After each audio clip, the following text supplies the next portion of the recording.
مساكم الله بالخير. حياكم الله. هذه ابيات بسيطه ترحيبيه يعني تضيق الوقت.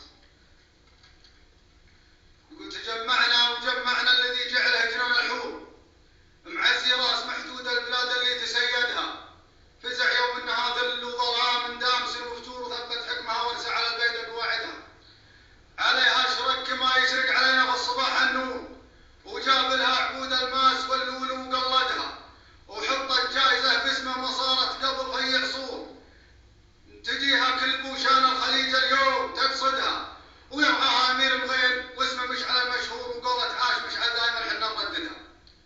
يجي في كل عاملها يشرفها ودوره دور، يهمه مهرجان البل وكل الناس يسعدها، يخطط للحدث تخطيط ويدقق وشور الشور، وكم من جائزه كبرى منه فاز يرصدها، وحنا في بلدنا نحمد الله والولي مشكور على نعامه، وكل نفوسنا نرضاه نجهدها.